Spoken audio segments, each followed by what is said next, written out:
L'avenir est-il déjà tracé? Est-ce que nos choix sont vraiment les nôtres? Ou juste une illusion? Ce sont des questions vertigineuses. Oui. Et elle nous mène aujourd'hui à explorer une idée vraiment déroutante issue de la relativité d'Einstein, la théorie de l'univers bloc. Absolument. Et tout part d'un truc qui va à l'encontre de notre intuition la plus profonde. La relativité de la simultanéité. La simultanéité. C'est-à-dire, L'idée que le maintenant, cet instant précis qu'on ressent tous, eh bien ce n'est pas un maintenant universel. Pas le même pour tout le monde au même moment. d'accord, donc notre but aujourd'hui, c'est de comprendre un peu comment la vitesse, comment elle déforme notre perception du temps. C'est ça. Et pourquoi ça pourrait nous amener à penser que le futur, qu'il est peut-être aussi réel, aussi fixé que le passé. Alors, on y va? Décortiquons ça. Allons-y. Pour commencer, cette histoire de simultanéité relative. La relativité nous dit que deux événements qui semblent se passer en même temps pour moi ici, immobile, Oui, ne le seront pas forcément pour quelqu'un qui bouge. c'est ça. L'instant présent dépend de qui regarde et à quelle vitesse il va. Exactement. Imaginez l'espace-temps comme un graphique. Le temps qui monte, l'espace qui s'étale. Ok, Une personne immobile trace une ligne droite vers le haut. C'est sa ligne d'univers. Mais si on bouge, la ligne s'incline. voilà, elle s'incline. Et plus on va vite, plus on échange, disons, du temps contre de l'espace. La ligne s'incline de plus en plus. Hmm. Mais concrètement, à l'échelle de l'univers, ça donne quoi? Ah, c'est là que ça devient vraiment intéressant. Et c'est là qu'intervient une expérience de pensée assez célèbre, imaginée par Roger Penrose. Laquelle? Celle qui utilise la galaxie d'Andromède. Elle est à, quoi 2,5 millions d'années-lumière d'ici. Une distance énorme. Oui. Et alors? La question est simple. Que se passe-t-il maintenant, là, tout de suite, sur Andromède, au moment où on parle? J'en sais rien. Eh bien, la réponse, et c'est ça qui est fou, dépend de notre vitesse. Même d'une vitesse minuscule. Comment ça?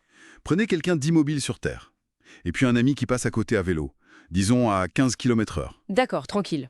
Pour la personne immobile, un événement ici sur Terre et un événement X sur Andromède peuvent être parfaitement simultanés. Son maintenant inclut l'événement X l'amant.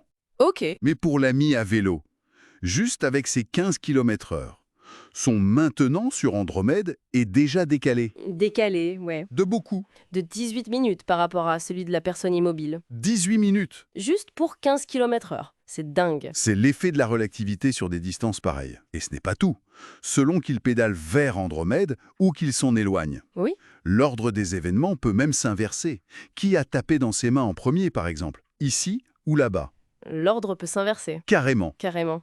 Bon, maintenant, imaginez un astronaute qui file à une vitesse proche de celle de la lumière. Là, ça doit être spectaculaire. Ah oui, l'effet devient gigantesque.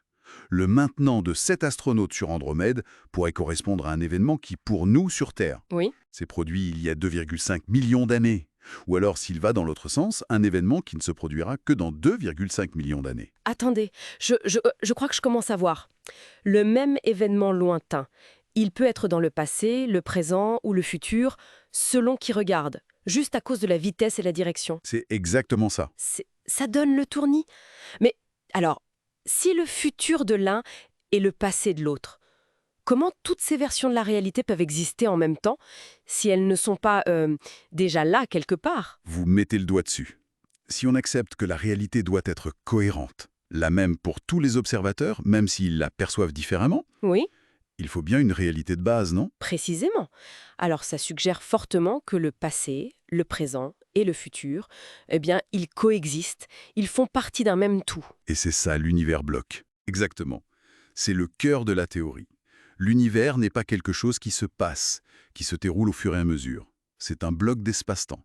Un bloc à 4 dimensions, hein, espace et temps mélangés. Oui, les 3 dimensions de l'espace plus le temps.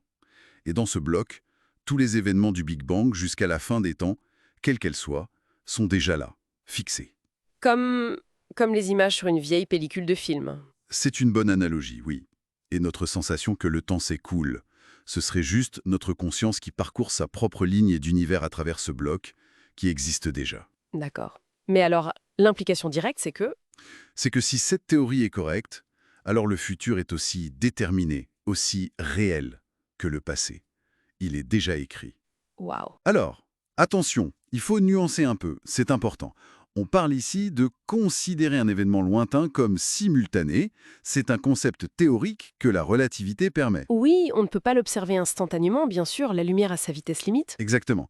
L'argument de l'univers bloc repose sur l'acceptation d'une réalité objective globale au-delà de ce qu'on peut voir directement à un instant T. Hmm, Par exemple, si mon existence en 2025 est simultanée pour un certain observateur, un événement X sur Andromède, ok, et que ce même événement X est simultané à mon existence en 2035, pour un autre observateur qui bouge différemment, oui. alors, par une sorte de règle logique, si A est lié à B et B est lié à C, alors A et C sont liés aussi, eh bien ça implique que 2025 et 2035 doivent faire partie de la même réalité globale, qui existe déjà. D'accord, je vois la logique.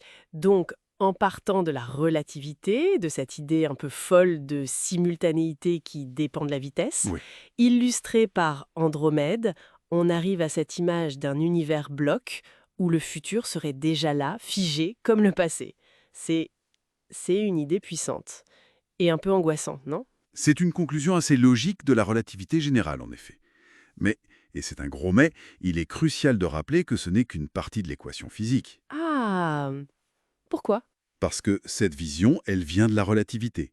Elle ne prend pas en compte l'autre pilier de la physique moderne, la mécanique quantique. Et la mécanique quantique, elle dit quoi sur le temps? Elle traite le temps très différemment. Elle introduit l'incertitude, le hasard fondamental. C'est très différent de l'univers déterministe du bloc. Réconcilier les deux visions du temps, c'est ce qu'on appelle le problème du temps. Le problème du temps. Oui, c'est l'un des plus grands défis de la physique actuelle. Donc le débat scientifique est très très loin d'être clos sur la vraie nature du temps. Ce qui nous laisse sur une dernière pensée alors. Une question un peu provocatrice peut-être. Je vous écoute.